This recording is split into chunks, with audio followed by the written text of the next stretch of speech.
Hello gardening friends, I'm Mary and you're watching Rocky Mountain Gardens. Today we're going to take a morning tour of my garden and I'm going to be highlighting some of the plants that have been blooming the last few weeks since my last video, so you can see them actually as they flower and get an idea of what they look like, and you can use that to help you decide, do I want to add this particular plant to my garden? And guys, remember, I am simply an amateur gardener. I'm not formally trained, sort of self-taught, but I want you to know that because you too can do the same thing and be a successful backyard gardener. All right, so let's get going and get on that tour. My garden on this beautiful morning. I'll be stopping and breaking away to show you some videos of plants as they were actually in bloom so that you can enjoy that gorgeous floral bouquet that we love in our gardens. Back there you can see my raised bed where I'm growing a few vegetables and herbs. This is the only patch of grass that I have here in my garden.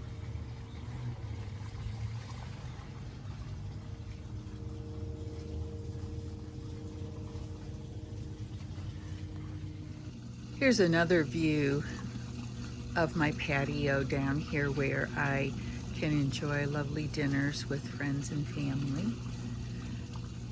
We call them picnics, especially with the children.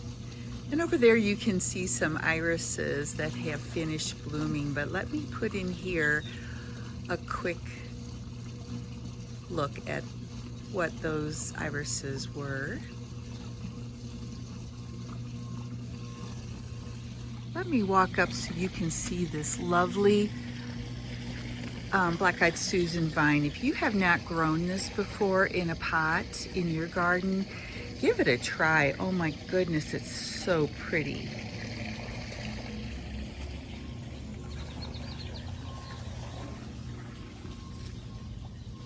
And here's one of my shade gardens under the tree here.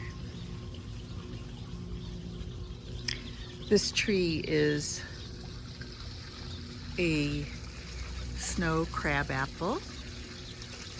It had a lot of damage during a late snow last spring, so the center of the tree is a little bare, but I know it'll fill in.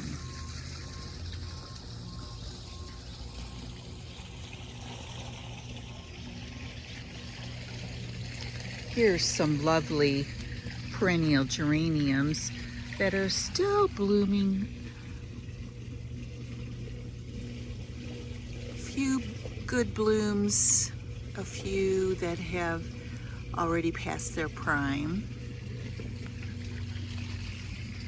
And my variegated red twig dogwood, another gorgeous bush. I wanted to catch for you these lovely yellow columbines while they're blooming. Aren't they gorgeous?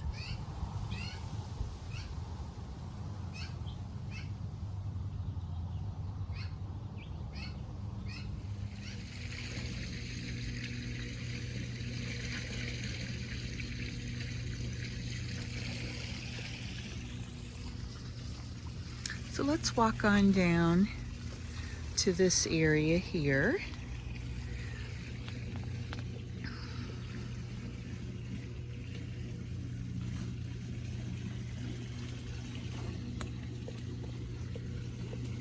In this space, I have some interesting plants, some rose campion, that grayish green plant you see off there.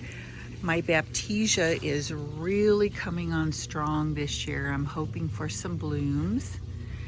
Here's another patch of iris, and let's take a look at them.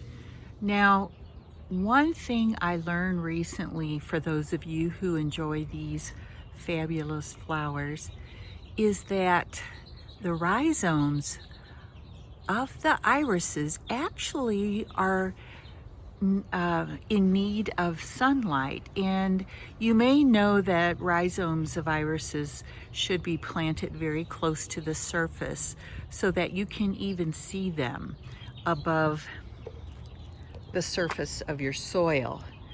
But what is really interesting to me is that it is the sunlight on the rhizomes that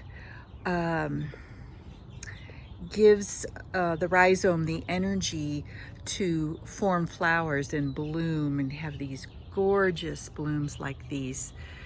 Aren't they so pretty?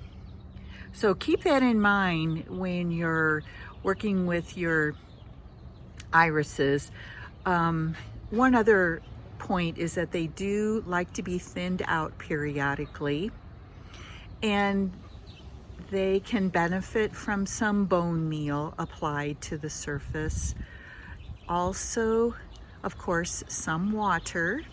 And later this summer, guys, these wine cups will be blooming, and I'll be sure to catch them for you so you can see what wine cups look like. Back in the back there, I have some stargazer lilies that I'm hoping will be blooming for you. Now here we are with a close-up view of my Joe Pye weed. The patch is growing larger every year, but I'm perfectly happy with that since it will cover up this plain fence.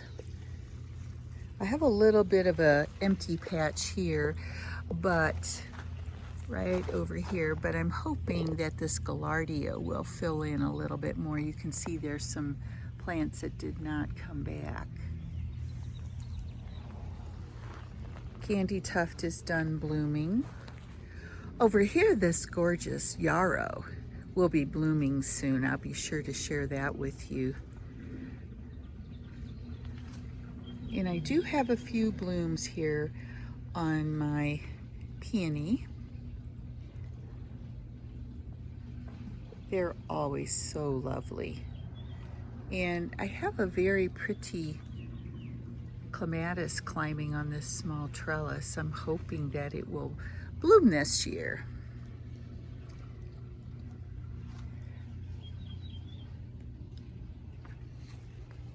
And there are my purple sand cherries.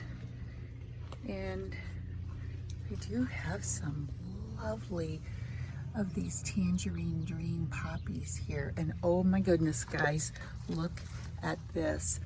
I planted some very tall sunflowers here, and look, the seedlings are coming up. Oh my gosh. I can't wait till they grow to their full height and I can share them with you later. Oh, that is really exciting. These irises have finished blooming, but let me show you what they were like while in full bloom. Oh my goodness, friends, look at these irises. They are absolutely my favorite in my garden. The white and the purple contrast is simply gorgeous. And we are having a little drizzling right now, but makes me happy. That means more blooms on my irises. Oh, I highly recommend this variety, which of course I can't think of the name right now, but I will put it up on the screen when I publish this video for you. I could not let it go by without showing you this close up. These small poppies with this sort of tangerine color are very delicate and very fleeting. They really only last a day or two, but oh my goodness, aren't they darling? I cannot remember the variety of name right now, but I'll try to put it up on my screen here for you. And you can see, look at all these little buds, just like all poppies do. They're sort of drooping over, and then as they stand up, they open their little faces to the sun. And over here I have another plant of the same variety with many buds ready to pop open here very soon. But this tangerine color is something that I find to be just brilliant. Now poppies do reseed quite readily, and at least this variety has a deeper taproot. So if you do not want them, to grow in a location, you should dig them up while they're small. And if you want to transplant them as well, dig them up while they're small and just starting to grow from being reseeded as a volunteer in your garden, and then you can plant them elsewhere where you need to fill in a space, or just dispose of it if you have plenty already in your garden. I am really enjoying how this Virginia creeper is climbing up on my raised bed. It helps to disguise it, and make it look a little prettier. And here, the Monarda I planted last year is really going to town. And then I added a few plants also to fill it in a little bit more. And then over here along this path, I have this smaller shade garden here with a few hostas, and it really has filled in with the Johnson's blue geranium. I mentioned to one of my viewers that you would see gnomes in my garden when I gave tours this year, and I'm sure you can catch a couple of them peeking out here in this spot. Now over here you can see a few blooms on the Johnson's blue geranium. That is really quite a healthy plant. And if it gets enough sun, you'll get lots and lots of these beautiful purple blooms. Can you hear the baby birds peeping? I have a nest of house finches up on my porch, which has been lots of fun. And there's the basket of gold. That's what it looks like after blooming. You may have caught that in my earlier video. We've had tons and tons of wind where I've lost a lot of needles off this pine bush.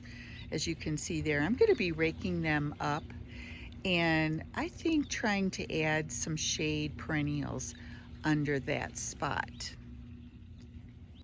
Let's take a walk up the path here to see one of my hosta areas. And in these sort of open spaces, I have planted quite a few caladiums, which I hope to show you later. And they will fill in those empty spots and really bring this area to life. Now over here, I have another shade garden that's quite pretty with lots of pine needles that have fallen from these large trees here. My favorites. And then I did have a break in my sprinkler system that had to be repaired, so this poor little hosta got stepped on. Yes. And then also this Virginia got damaged during the repair work, but now I have water flowing properly to these plants. Now over here I'll give you a close-up of my golden privet that I featured in my earlier video, my previous garden tour. And as you can see, it is returning. I have clipped it back quite a bit more, and it is going to come back and look beautiful as the summer goes forward. And I'll be sure to show you how it looks and how patience can really help you when you are a gardener. Now in this shade garden, I have also planted quite a few caladiums. They have not started coming up, but in those bare spaces, I'm hoping to have plenty of them growing as the summer goes on, and of course I will share that with you. You can see I have some really nice boxwoods growing here. There are 3 of them. I do not have them shaped as topiaries. I have thought about doing that. Tell me what you think. Should I do that, or should I allow them to stay with this kind of wild, free-growing look? Because, you know, in my garden I am going for a more English cottage garden appearance. I don't want it to look too formal and groomed. And here is my other golden privet, which is returning, and it will fill out throughout the summer and just looks so pretty. So there is an overall view of my garden, and I'm going to feature some of the areas a little bit more closely in the future for you and talk more about specific plants that you can grow in your own garden, at your own house, and really learn to enjoy the outdoors and gardening as a hobby. It is lots and lots of fun and very, very peaceful. So take care, and till the next time, bye for now.